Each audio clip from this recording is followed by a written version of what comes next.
प्रणाम भारत। मैं हूं रूना आशीष और अब मैं आपको मुंबई से, जहां मैं हूं वहां से सीधे लेकर जाने वाली हूं मैसूर। हम बात करने वाले हैं मैसूरू दशहरा के बारे में। मित्रों, बचपन में मैंने भी पढ़ा था कि मैसूर का दशहरा बड़ा भव्य होता है, बड़ा शानदार होता है। इसे देखने के लिए अलग अलग पार्ट्स ऑफ इंडिया से लोग आते हैं और हाथियों की रैली निकलती है, खूब पटाखे, रोशनियां, नाच गाना, संगीत, सब कुछ होता है। इतना भव्य दशहरा आपको और कहीं देखना नहीं मिलेगा। ऐसे में डेफिनेटली मेरी क्या, कई सारे लोगों की इच्छा हो जाती होगी दशहरा देख कर आते हैं, और मैसूर का दशहरा क्या खास है वो भी देख कर आते हैं। लेकिन इस बार का जो मैसूर का दशहरा है वो विवादों का रूप भी ले रहा है, और इसका कारण सिर्फ एक है कि जो वहाँ के सीएम साहब है सिद्धारमैया साहब, उन्होंने जो बानू मुश्ताक हैं, इस बार के बुकर प्राइज विनर हैं, उनको खास तौर पर से विशेष अतिथि के तौर पर इस फेस्टिवल के लिए बुलाया है। अब देखने पे इसे बड़ा आसान सा लगता है कि अच्छा हर साल किसी को बुलाते हैं, इस बार बानू मुश्ताक जी को बुला लिया क्योंकि बुकर प्राइज विनर है, वो हमारे देश की कन्नड़ भाषा की लेखिका हैं। तो किसान आंदोलन या कन्नड़ भाषा के साहित्यिक आंदोलन से वो जुड़ी हुई रहती हैं। 1970 में जो आंदोलन चलाया गया था भाषा को लेकर, उसमें भी वो जुड़ी हैं।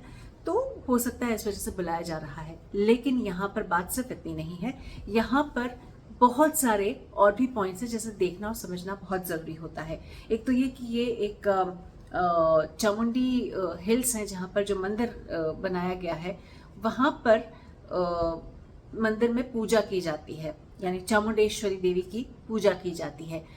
आपको 17वीं शताब्दी में लेकर जाती हूँ, जहाँ पर विजयवाड़ा साम्राज्य से वडियार राजा, जो कि अभी भी वडियार राजा कहलाते हैं, राजा ऑफ मैसूर कहलाते हैं, उन लोगों ने इस परंपरा को अपना लिया था और उसके बाद से ये परंपरा अनवरत चलती ही आ रही है। ऐसा नहीं है कि वहाँ पर कंट्रोवर्सी नहीं हुई।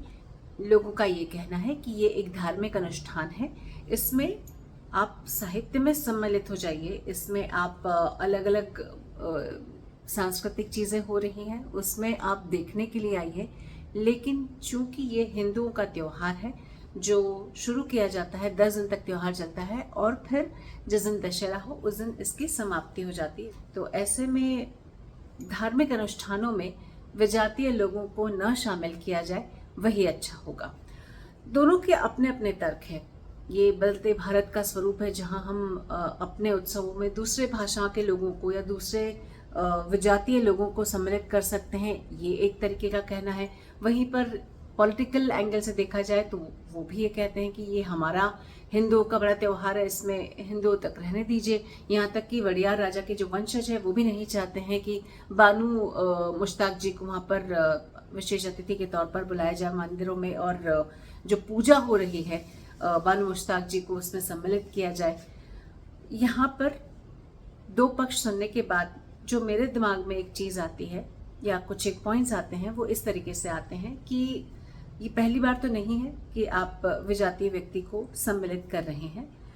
तो पहले भी कंट्रोवर्सी हुई थी, यानी कि कहीं ये मालूम है लोगों को और पॉलिटिकल महकमे में, उन गलियारों में, कि ऐसा कुछ होता है तो कंट्रोवर्सी होती है।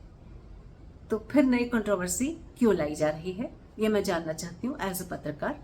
दूसरी बात मैं ये जानना चाहती हूँ कि क्या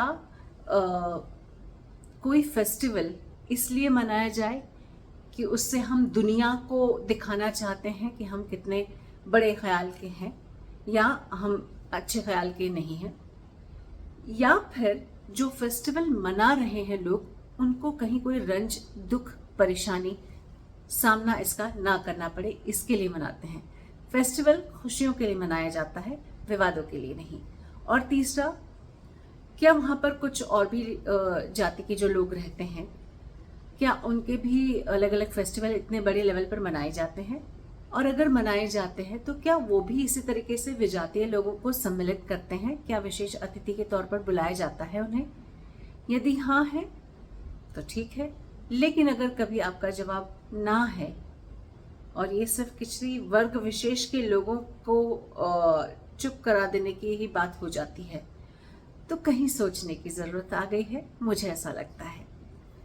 tell me, correct me if I am going wrong. इस पूरे विवादों के बारे में आपका क्या कहना है, मुझे जरा लिखकर बताइए। प्रणाम भारत, जय हिंद।